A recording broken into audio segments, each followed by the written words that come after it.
About Sunday, where we talk about what happened last Sunday at Dom's Message. I'm Jason. And I'm Joe. And this evening we are joined in the middle by John, who led our worship. Hello. Good evening, John. Thank you for joining us. Before we get cracking with a few things, because apparently I'm allergic to something in here this evening, so if I mute and go offline for explosive sneezing purposes, that'll happen.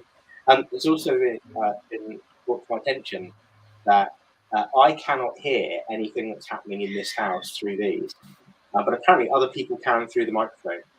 There is a toddler in the room next door with a hair absolutely full of custard that can be extricated. And so in the next few minutes, there will be screaming as that happens. I apologise. And if it looks like I'm ignoring it, it's genuinely because I can't hear. And I'm sure if things escalate, a door will open and I'll be thrust into custard expected. But anyway, back on with what we're supposed to be talking about. Thank you, John, for joining us, and thank you for leading our service on Sunday. I suppose it wasn't really the kind of service that you were expecting it to be when you first sort of thought about planning it, and what you might be talking about. Well, certainly that's the case, really. I think the circumstances have crowded in.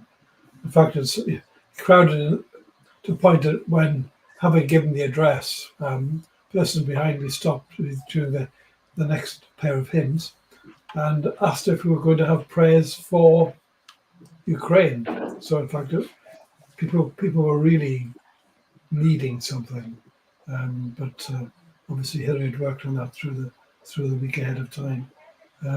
So yes, the interlude in the personal reflection about having been there a couple of times wasn't in the original thought or plan when the preaching plan came out. Yeah, so the actual passage was no different to what you were planning previously, was it, John? It was always going to be on Jesus' temptation. That's right. I just didn't imagine I had such a perfect example of the tempted. Sure. Well, let's dive into what you were preaching on, and I think I've got some early sort of questions about this idea of temptation, and sort of how it fits with the passage that we were looking at. And I think, I mean, you mentioned it very quickly, but I think I have always definitely been of the mindset of understanding this passage as being written as an internal turmoil of Jesus's of what Jesus was thinking and going through. And you sort of mentioned that's not exactly perhaps what Luke was intending. Yes, I mean, there are obviously differences between the three synoptic gospels, in that Mark gives no definition of what the temptations were like. Matthew does, but they're in a different order to Luke's. Mm-hmm. And so in the sense that there is a sort of redaction of each gospel writer putting the stories in the way that they see is best for their readers, really. Mm-hmm. And what appears to be clear is that at the beginning of Jesus' mission, Luke is definitely indicating that opposition will come. And in fact, as I said in the service, the next story we hear about Jesus in Luke's Gospel is his rejection at the synagogue in Nazareth. And that's immediately after our reading says that the devil was biding his time. Right. And really, the extra words that aren't shared between Luke and Matthew were under the other core, which is thought to come from this source Q or Kala. They're saying, look, Jesus was really fired up by the Spirit. He was protected by the Spirit. And that is the same Spirit, as Luke says in Acts many times, that is protecting the early church. So in many ways, it's telling the early church, don't be surprised if you have opposition. Jesus had opposition, but Jesus is the one who faced it up and was stronger than the opposition because of the Spirit being with him. That, in a sense, was a bit that I'd kind of missed, I think. After thinking about this, the internal turmoil. Yeah, sure. No, that makes a lot more. For me, it makes a lot more sense. Anyway, but I suppose on the similar sort of vein, how much can we literally interpret this passage? What's sort of physical and real, and what's not real? Sorry, that's the wrong word. But what's physical? What might be interpreted as mental or spiritual, or do we not know? Yes. Next question. We don't know. We have no, honestly, we have no external information at all. Yeah. We presumably have stories that were said probably quiet times to the disciples, and where these things came ahead. It doesn't take very long to read the Gospels. If we compare the number of years that Jesus actually did spend with his disciples, there's an awful lot unsaid. So really what they're carrying are those messages which are particularly strong for them. So no, we can't say at all precisely, but these were strong enough messages to the Gospel writers to ensure that they were going to be incorporated. So how might you interpret it yourself then? And Jason, I suppose you could answer the same.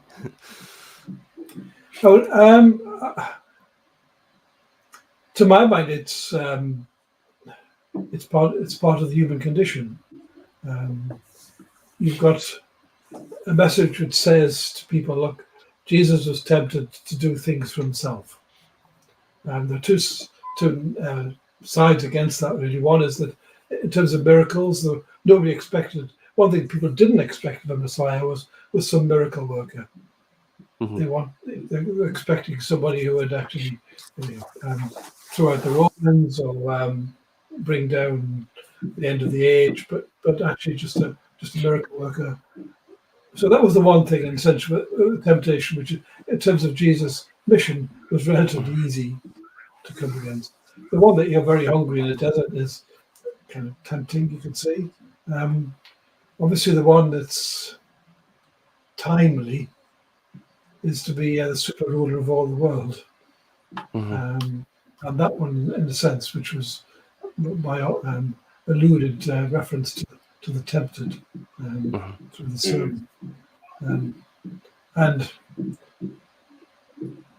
well, I don't know, these are difficult times, and it's hard to any parallel you draw is not accurate, but the parallels do go back to the 30s and to the 1930s in some ways. Sure. Mm-hmm. So it's interesting because I don't. When you first asked the question, Joe, I sort of thought, well, what's physical, what's mental, what's spiritual, and it. What is it? It makes you think of the bit at the end of Harry Potter, where Harry Potter's talking to Dumbledore, and they're both sort of dead, effectively, is how that conversation is playing out. And Harry says, is this all just happening in my head, or is it real? And Dumbledore says, well, of course it's happening in your head, but what makes you think that's any less real? Yeah. And for me, I think that kind of sums up I guess the false dichotomy that we can have about that kind of thing of, well, it's not physical or mental or spiritual. It's sort of both and all of those at once. And thinking as well at sort of what John said about the Luke writing this gospel for us or for his particular audience. Part of the point is, well, if you need it to be literal, like that, if you find yourself in a situation where the literal interpretation of this helps, that helps, doesn't it? Mm-hmm. And if you find yourself in a situation where thinking about it, a mental or a spiritual interpretation helps, then it helps.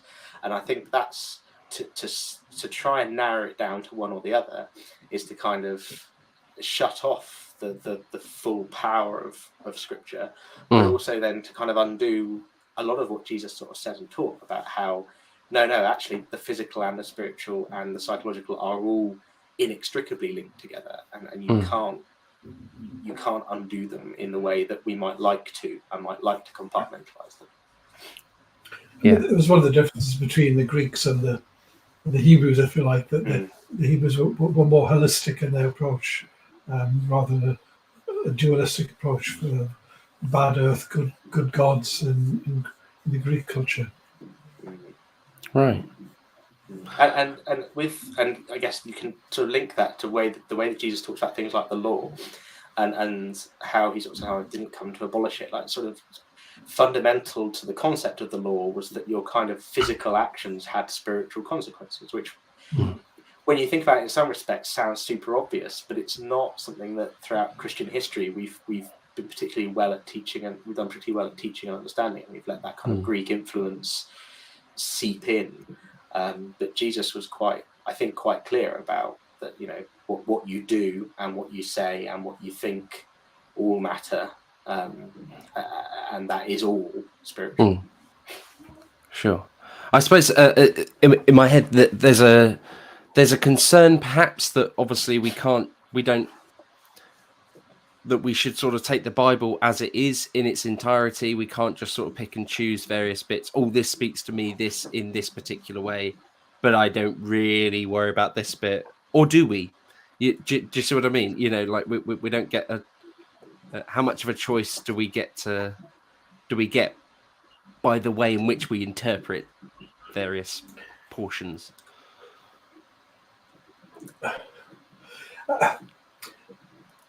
Everybody interprets, even the people who say they don't interpret. Right. It's done in a different way. I mean, my Hebrew and my Greek aren't that good to go back to the original sources, and because people talk about minor differences of the English language in these writings, which clearly were of a different culture in a different time and a different alphabet set. If you start off in Hebrew where you don't have any consonants and you have no punctuation, then dividing things neatly into these paragraphs is sometimes it's a construction anyway. It's a faithful construction. People are trying their level best, prayerfully to come to the best answer they can manage. But it's part of the world. Yeah. Yeah. Well, actually, on a similar theme, then, this sort of sticking with temptation, though. But I want to sort of ask the idea of how much are we perhaps aware of when we are tempted? Are we aware of when we are always tempted? Is there always a consciousness there within us telling us this path is wrong, this road is wrong? Even if it's just a whisper. Or is there not always an obvious certain, voice within, whatever you want to call it, that does, is there some aspect when we're not perhaps aware that we are being tempted? For sure. I mean, it goes down to unconscious bias.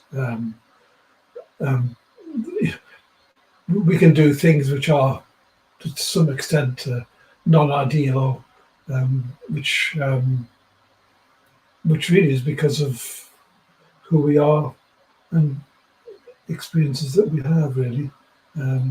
I've changed my views. In my great age now, I changed my views on many things, not everything, but some things. Yeah. One of the books which affected me a lot when I was a student was Situation Ethics. In a sense, what I was saying is, obviously the act of selfless love is the core, but to affect that, you need the devotion of trying to work out how to do it properly. And we're all imperfect. We'll always get that wrong sometimes. I'm afraid. I suppose I was trying to think about how the temptation that Jesus went through sort of might compare to temptations that we go through. Ours are perhaps not as obvious or as bold as what Jesus was tempted to do. Yeah. But I was trying to sort of think, okay, well, was he always aware that he was being tempted? And if so, but we're not. So I suppose there is a difference there, is there? Well, you're asking me to have a knowledge which is impossible for me to have. Yeah, I suppose so. Let's just start from that point of view. But Yes. having said that, what is clear from Luke's Gospel is that the use of Deuteronomy was deliberate to show the contrast between the people of Israel messing up in the wilderness wanderings and requiring admonitions to come to them. In the sense that again, the construction of the gospel, which puts the dispute in the synagogue in Nazareth, was basically saying to the people, and things haven't changed. You're like this in the wilderness, and you're still like that. You're still getting it wrong. But Jesus was the one who got things right, who could stand up to these things. If you go back to the start of your last sequence of questions, Joe, there are people in the world clearly who do take those big temptations. They have big consequences, really. There are people who do put themselves up as God. People who do browbeat, try to do anything to try to enforce their superiority in their view over other people. There are people who do want to be super rulers, and there are people who will change what they can for their own benefit. So all of those big things do exist in places. Yeah, and I suppose the consequences of them. It's hard to imagine that they wouldn't have a conscience, some sort of conscience there, saying that this is the wrong thing to be tempted by. Yeah. There was a study which just stays with me that correlating people of high power with psychopathic tendencies. And the psychopathic tendencies are those people who have almost zero empathy. Yeah. And that, in a sense, is entirely against Jesus' ways. It's the opposite to Jesus' approach. Yeah. Well, as you say, John, it's impossible to 100% know what happened. But I thought it was worthwhile sort of digging into the ethics, part of it as well. Yeah. But I'll let Jason take over for a little while, because I know that he's got some separate points that he's keen to make. Some other questions that I think are worth talking about. But I guess we'll come back later. That's right. So I guess it's just actually a sort of a point that struck me, John, in talking about the Spirit and how Jesus was empowered by the Spirit, and then sort of Luke writing about how we sort of that same Spirit lives in us. That's I never really thought about it. I guess that the same thing that enabled Jesus to resist temptation can enable us. Like that's part of what is being shown, I think, in this passage. To me, it's a comforting word. In fact, yeah. At times when there isn't much comfort. No, but I think and I thought that was a really good thing to pick up on. That really helped me, and especially in Lent, we can kind of focus too much on narrative at the expense of the kind of the point of spiritual preparation that Lent is supposed to be for. And actually, I thought that was a really good good thing that we could all think about to help us be spiritually prepared as we think about we head towards Lent. And then moving kind of on, I guess, I thought that was really interesting in the context of what you're saying about Ukraine, and that then obviously that power, that spirit is in all of us that are facing and those that are facing really horrible and difficult situations at the minute. Yes. And so I guess the question then that sort of, I guess, was almost obvious one that came to me on Sunday was, what should our response as Christians, perhaps as Romsey Methodist Church, what should our response be to what's happening in Ukraine at the minute? Yeah. I think in some ways the church has already started on one of the major roles, and that, I mean, the fundraising which has started is remarkable.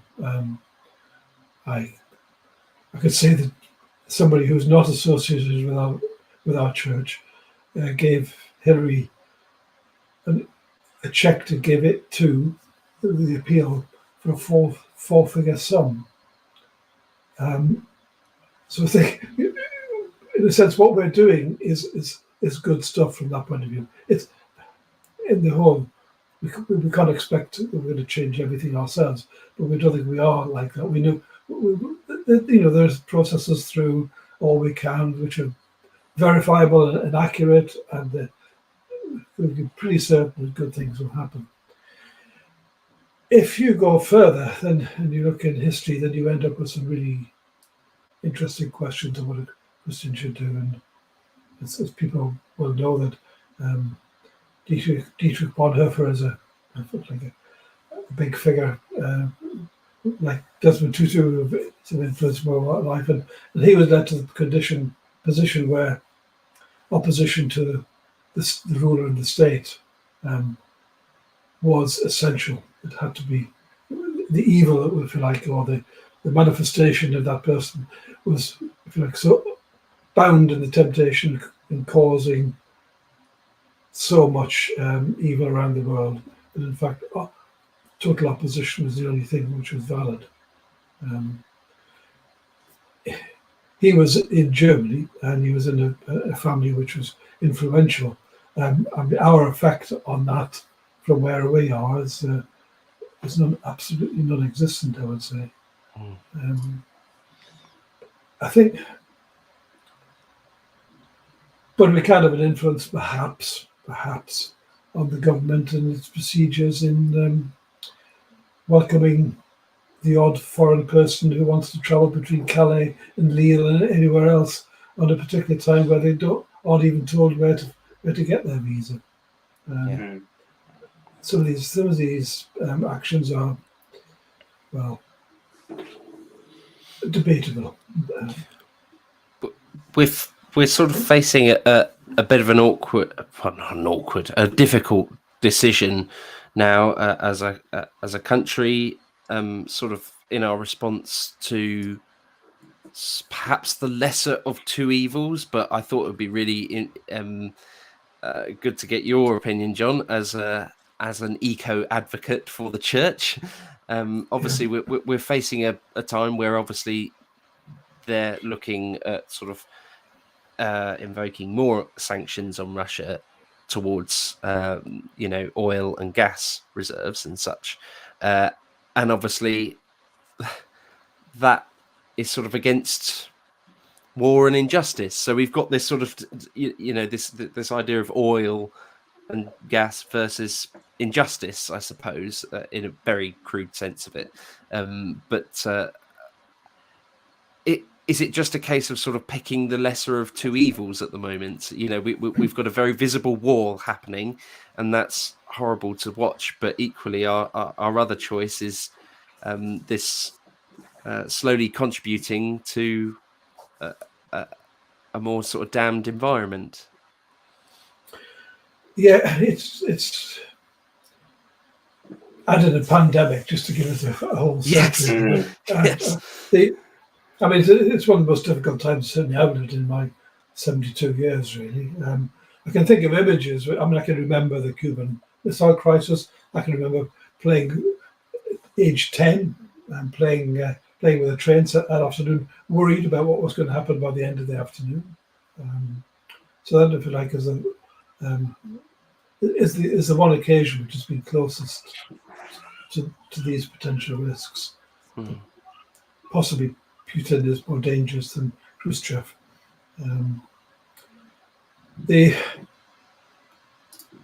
Where were we? Tell me back what the question was. Sure. Well, Which I it's lost. just this idea of obviously oil and gas Oh yeah. Sorry, yeah. and sort of Russian supplies and sort of cutting those off. But where does that Yeah, leave us in terms of having to create our own? we are relatively straight. We have 3% Yes. of our oil is Yes. from Russia. Sorry, I say so we as in the West, yeah. Okay, right. And what it might mean for the planet. Yeah. Keeping the stuff in the ground is the best thing that can happen for the planet. That's clear. And accelerating all of those things that reduce waste. But 40 odd% of it is all to do with energy. As a chemist, I cry with the fact that we burn these complex mixtures of chemicals and just produce carbon dioxide from them. We've got this world to last a long time, not just the next generation. We've got to keep stuff and reuse it, and before we lose everything out, everything that we can get our hands on. So I think all of the movements towards improved renewables, improved insulation, there's a glorious set of articles in Carbon Brief this week on how to offset loss of fuel, and essentially it's turn your thermostat down 1 degree in your house is a big effect. Changing the temperature of the water that goes on your heating system, dropping that makes it more efficient. I mean, part of the reason why a heat pump works so well is actually the water which goes out at 50 degrees around the house. It doesn't go around at 80 degrees or 70 degrees, which is harder to attain, and there will be more losses on the way around. So there are lots of things we can do, and some of this is relatively quick to do. The danger is there is a political influence in a government party, a wing of a government party that thinks nuclear is great and fracking is fine, and we should just go hell for leather and do what we would have done if it was if there was no problem with that. So I think in some sense, anything which takes us towards renewable sources is part of the savings that we can manage. It's reckoned that we've only got about 7 years left before we have any chance at all of maintaining a 1.5 degree 2010 rise. 2 degrees, we've got about 25 years left. So we have to act quickly, really. And everything that goes backwards. I mean, wars are pretty good at creating CO2. I'm afraid. So they're equivalent to having a huge volcano going up. Just not helpful. But I think it's interesting seeing, especially the sort of the turn down your thermostat thing that went around, because I saw that too and thought, I should do that. I should do it anyway because it's pretty expensive. But that that kind of we're in a global world. We're all very connected, more so than we ever have been, and actually things like that do make a difference. They do have an impact if enough of us do it. And it's important to not forget that. It's not just it can be very easy to think, what can I do? But if you do what you can, and if everyone does what they can, then the outcome can be huge. I think that someone said, I forget what the overall, if everyone did the 1 or 2 degrees, what the overall thing would be was it wasn't insignificant, and that's the interesting thing. And in a church, in a faith where we all do believe that we all can all make a difference, that's like the whole thing, isn't it? We all have a part to play. I think that plays to our kind of the way we do things really well, actually. I think that's something that we can get on board with. Good. Going back to the last thing you said in your service, right? Because I think this is kind of then related to that. Well, you didn't. You said it, but you were quoting someone else who I forgot, and I didn't write it in.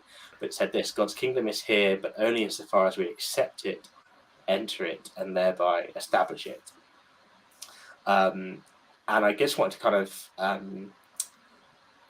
know it's kind of a theology that we've talked about a lot, and it's sort of almost assumed now, but it's still one that lots of people I think might be a bit unfamiliar with, and that it can be a bit counterintuitive, especially if you've kind of grown up with a more traditional Christian way of thinking about the kingdom and heaven and that kind of thing.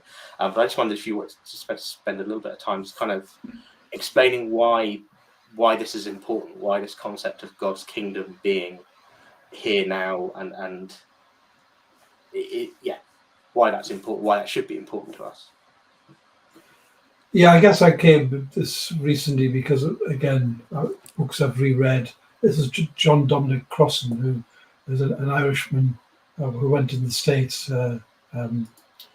He's got a fabulous turn of phrase. And the book I was reading in particular about this was comparing Jesus' message with John the Baptist. And John the Baptist really, and the Essenes were very much the apocalyptic approach. God has to come down and do this stuff, and John the Baptist was baptizing people and seeding folk into the land to basically say, "Hurry up, God, because you can see the time is right, because I've put all these people here." And Crossan says, "Well, the trouble with apocalypses is there are a lot of dead people." So why in a sense, if you take John's Gospel, the disciples that walked with Jesus from John up through to Galilee and joined Jesus, what was different apart from his personality? But in many ways, it was about different approach to the kingdom. I think for us, the word kingdom is a horrible word now. I mean, kingship is partly used, but the image that Crossan uses, imagine that you've got Abraham and all of the entourage going through to find the new promised land. They have to be very careful with each other. They have to bind together. You have to look after the animals. You have to look after the land as you go through it. You have to look after the widows and the children and the fatherless. You have to look after the whole caboodle. In a sense, it's like it's God's gracious, beneficial society. It is God's kingship, if you like, is like that. And that is what what in a sense, Crossan is saying is the way to think of Jesus' idea of kingdom. But it only works if we accept it. It's available, it's there, it can be done. Imperfectly, but it can be done. And if you accept it, then you can essentially live it, enter it, and thereby once you start it, you can establishing it is like mediating it through those with whom you work and meet. That's why I stab at it. I found it very helpful when I read that. His book on the Lord's Prayer is fantastic. If you want to go on that. You're one series too late, John. I know. I wasn't planned into that one. Very good. Well, that's all the questions that we have sort of for you specifically, John. I do have one for Joe though this week. Yeah, we're turning the tables. Just switch off now then. Yeah. Well, no, it's correct. Because actually we did something that we've not done very often, or not for a very long time at Romsey, and we had 2 songs in a row. And I wanted to, because obviously, Joe, you're sort of more involved in, I don't know what your official title is, if you're musical director. Director of music, I think. Director of music. Yeah, we've gone with that. But that's a role you've taken on now, so you're more involved in music, in the services, and getting that, getting us better at it as well, which is good. And so I just wanted to get your thoughts on, why we did that, and Yeah, why? Okay, yeah. Why? Well, yeah. I mean, to be fair, it was quite a simple answer. It's not nothing special other than I thought of some. I was looking through our repertoire and thought these songs fit a theme of temptation, but also they seem to sort of respond quite well in terms of the similarities that you were drawing with Ukraine, John.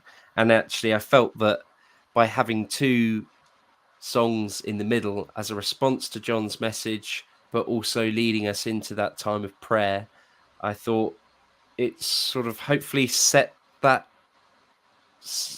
moment in the right place for us. Um, I forget all the lyrics to them, but we were talking about even though I've walked through the valley, of the shadow of death and things like that. Even though we will be tempted in these moments and things like that, that God is with us, and He never lets go, and these sorts of things. I thought they were the right sort of message to respond to John's message to, but also within Christ alone, reminding us of what Jesus sacrificed, of the sacrifice He made. And I hope that sets the right tone for prayers for that moment, especially as they felt quite poignant this week. Can I say, Yeah. Megan sent me the possibility, not the certainty of putting two together. And there was also the possibility of chucking one out. Yeah. I thought it was right. I completely agree with what Joe said, and I knew what Hillary's prayers were going to be like. Yeah. And so having a double insulation between the two, I thought was important. I mean, I couldn't sing Christ alone, I'm afraid. I was too welling up, really. Yeah. I was grateful that it was quite a while before the end of the service that I had to speak again, really. Yeah. I did find it quite draining, I must say. Yeah. But I thought it worked very well. I hope it didn't offend anyone too much that I broke the rule of three. I think it's good. I think it's good to have this conversation actually, because I think it's too easy to assume that we're just all we're doing when we're thinking about putting ourselves together is just sort of slotting things together. And that we need to have X number of hymns and certain prayers, and it's just a question of putting in the right place. But actually, there's more to it than that, and there's a lot that goes there's a lot that went into that thought process of putting it together, I thought Sunday's service was great for that. It was as John said, I think it was a brilliant segue between the two parts, and was very powerful actually having the two together the way that were. I thought that was really good. But maybe we'll talk a bit more about that sort of thing. Here, because I think it's good to get some insight actually for if you're just in the congregation week by week of why do these things get put? Why they do? Who makes these decisions? Well, the order of service was like a Rubik's cube through the week, and so I mean, it eventually was finalised on Saturday evening, I think. But it fell into place. I mean, yes. I suppose that's the one thing that we want people to know is that a lot of thought and prayer goes into these sorts of decisions. I think it really paid off this week. So, yeah. What I did try to do is avoid the Sunday school anniversary approach, where somebody stands up and does one thing and goes away again. So there were 4 people who did blocks. And tried to keep those blocks together. So they did the continuity rather than these things. And now we will. Yes. That's nothing to the service. Yeah. No. I've just noticed the clock in the corner. Yeah, we better wrap up. Right. And I've just noticed the clock above my computer, which has stopped. So sorry, everyone. But thank you, John, so much for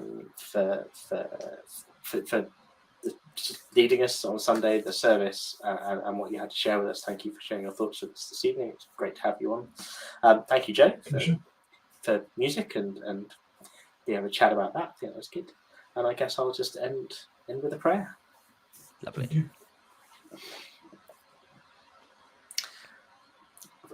Father God, we thank you that same Spirit that empowered and was with Jesus in the wilderness is available to us and lives in us. And I pray that whatever we need that Spirit to help us with, Lord, that you would help us in that. We pray especially for Ukraine at this time and just the horrors that are going on there. The words don't do it. But Lord, we know that you are in that space, and we're praying you into that space. And we pray that we know what difference you can make, and pray that everywhere you can, you'll make things right, Lord. Amen. Amen. Thank you, Jason. Thank you. Yeah. And I missed a bit off the end of that prayer that I should have said, and help us to know where we can help make things right. But Sure. Amen again. But thank you, everyone. I will dash. Thank you. And, Thanks for watching. We'll be back at some point. Cheerio. Cheerio. Bye. Bye. Bye. Bye.